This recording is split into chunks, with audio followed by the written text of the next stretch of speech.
ദൈവത്തിന്റെ അതിപരിശുദ്ധമേറെ നാം വാഴ്ത്തപ്പെടുമാറാകട്ടെ.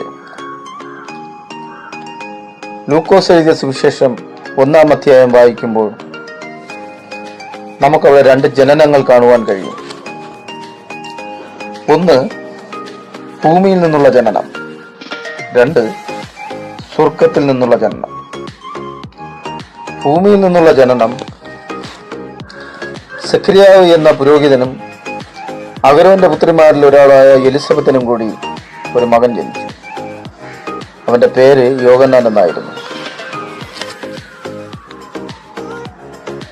തന്റെ ജനനത്തിങ്കിൽ തന്നെ തന്റെ അപ്പനായ സഖരിയാവിന്റെ വാ തുറപ്പിച്ചുകൊണ്ടാണ് യോഹന്നാൻ ജനിച്ചത്.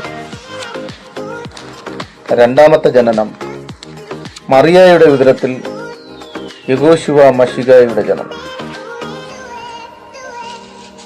ദൂതൻ വന്ന് മറിയയോട് സംസാരിക്കുന്ന സമയത്ത്, അടിയനിതാ ഇവിടുത്തെ ഹിതം പോലെ ഭവിക്കട്ടെ എന്ന് മറിയ പറയുകയും മറിയയുടെ ഉദരത്തിൽ യഹോശുവ മശിഹ നമ്മുടെ യേശുദേവൻ ജനിക്കുകയും ചെയ്തു. എന്നാൽ യോഹന്നാന്റെ ജനനത്തിന് ദൈവത്തിന് വലിയ ഉദ്ദേശങ്ങൾ ഉണ്ടായിരുന്നു.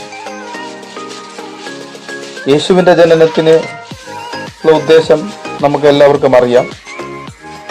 മനുഷ്യവർഗത്തിന്റെ പാപത്തിന്റെ പരിഹാരത്തിനായി കാൽവരിയിൽ മരിച്ച് 3-ാം നാൾ ഉയർത്തെഴുന്നേറ്റ് രക്ഷയ്ക്കായ ഒരു കൊടി ആയി തീരുക എന്നുള്ളതാണ് യേശുവിന്റെ ജനനത്തിന്റെ ഉദ്ദേശം. എന്നാൽ യേശു ചെയ്തതിലും വലുത് ചെയ്യുവാനാണ് ദൈവം യോഹന്നാനെ സൃഷ്ടിച്ചാക്കിയത്. മനുഷ്യർ ഓരോരുത്തരെയും ദൈവം സൃഷ്ടിച്ചിരിക്കുന്നത് ദൈവത്തെക്കാളും ദൈവം ചെയ്തതിനേക്കാളും വലുത് ചെയ്യുവാനാണ്. ഭൂമിയിൽ സുവിശേഷം അറിയിക്കുവാൻ അധികാരമുള്ളതും അവകാശമുള്ളതും മനുഷ്യനാണ്.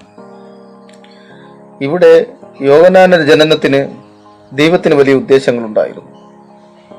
പ്രധാനമായും മശിഹായുടെ വഴിയൊരുക്കുക എന്നതായിരുന്നു.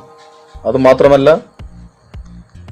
മഹോന്നതനായ സകലത്തെയും സൃഷ്ടിച്ച സർവശക്തനും സർവവ്യാപിയും സകല ചരാചരങ്ങൾക്കും ഉറവിടമായ ആൽഫയും ഒമേഗയുമായ സർവശക്തനായ യേശു മശിഹായെ സ്നാനം കഴിപ്പിച്ചത് ഈ യോഹന്നാനാണ്.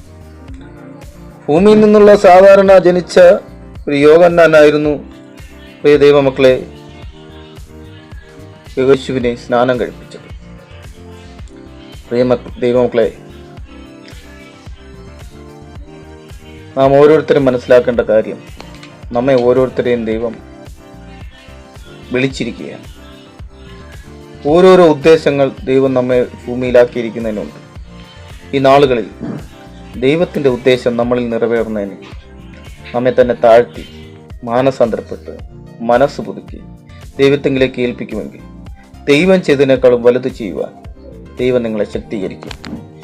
ദൈവം നിങ്ങളെ അനുഗ്രഹിക്കുമാറാകട്ടെ.